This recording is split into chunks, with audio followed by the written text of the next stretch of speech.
د ولسمشر ستر سلاکار او د ننګرهار والي ضیاء الحق مرخیل د وږي په 19مه د استئناف محکمې د غونډو په تالار کې د عدلي او قضایي ارګانونو ترمنځ د همغږۍ په غونډه کې د عدالت تامین په موخه د اړوند ارګانونو ترمنځ په لا زیاتې همغږۍ او د محاکمو له لوري د شویو قطعي او نهایي پریکړو په تطبیق ټینګار وکړ. هغه زیاته کړه په ټولو برخو کې عدالت تامین کول د ستونزو د حل لامل ګرځي او په دې برخه کې د عدلي او قضایي او امنیتي او نورو اړوند ارګانونو ترمنځ همغږي او همکارۍ ته جدي اړتیا ده او په دې برخه کې د ولایت مقام د هر ډول مرستې ډاډ ورکړ. نوموړي د ټولو ارګانونو څخه وغوښتل چې د غاصب، انسان تښتونکو او نورو جنایتکارانو پر وړاندې جدي قانوني اجرات ترسره کړي ترڅو ټول قشرونه د امنیت او اطمینان په فضا کې خپل ژوند وکړي. د ننګرهار والي امنیتي ارګانونو ته سپارښتنه وکړه چې د محاکمو پریکړې په جدي ډول عملي کړي. همداراز خوښي وښوده چې د ټولو ارګانونو ترمنځ د محاکمو استقلالیت ته په کتو همغږي شته او ژمنه وکړه چې د ستونزو په حل کې به بشپړه همکاري وکړي. دلته د استئناف محکمې په مقر کې د عدلي او قضایي ارګانونو د همغږۍ مجلس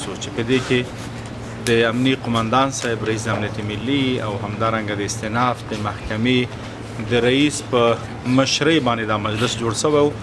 په دې کې موږ په مختلفو مواردو باندې بحث وکړ او همدارنګه مختلف تصامیم ونیول شو. زه باور لرم که دغه نهادونه په خپل منځ کې کافي همغږي ولري او هماهنګي ولري. دغه همغږي او هماهنګي لامل د دې کېدلی شي چې ډیرو مواردو کې او ډیرو ستونزو ته د حل لاره پیدا کړي. په دې کې د غاصبینو بحث وسو، په دې کې همدارنګه د ځینو نورو مهمو مواردو بحث وسو، په دې کې د ځینو دوسیو په خپل وخت و زمان رسیدگی بحث وسو او همدارنګه ډیر تمرکز مو په همغږي د پولیسو، د څارنوالۍ او همدارنګه د قضا او مختلفو مربوطه ریاستونو.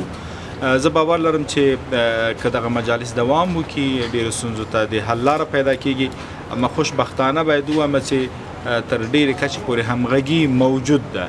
لا نور به پیاوړي کړو، لا نور به پکې مثبت تغییر راوړو او لا نور به د محکمې استقلالیت ته په ټوله کې درنښت کیږي. یو بحث چې ما نن ورباندې ډیر تمرکز وکړ هغه دا و چې موږ د محاکمو هغه فیصلو ته باید درنښت وکړو، په ښه شکل باندې تطبیق کړو او همدارنګه د دوی استقلالیت ته درنښت وسي. په یاده غونډه کې د استئناف محکمې رئیس قضاوتیار عبدالولي قاضیزاده د ننګرهار والي څخه مننه وکړه چې ورسره د همغږۍ په غونډو کې ګډون وکړ. همداراز د محاکمو د قطعي او نهایي حکمونو د تطبیق او له تطبیق څخه د پاتې حکمونو پر تعقیب ټینګار وکړ. هغه زیاته کړه د عدالت تامین په موخه لازمه ده چې قضیو د څېړنې پر مهال د کشفي ارګانونو له لوري مسلکیتوب او بېطرفۍ ته ځانګړې پاملرنه وشي. په دې غونډه کې چې امنیت قماندان، ملي امنیت رئیس، جلال آباد ښاروال، استئناف محکمې څارنوال، استئناف څارنوالۍ، عدلي، ښځو چارو رئیسانو او نورو اړوند ارګانونو ګډون کړی. د عدلي څارنوالۍ د ښاري ابتدایه محکمې او یو شمېر نورو ادارو اړوند موضوعاتو باندې بحثونه، پریکړې او سپارښتنې وشوې.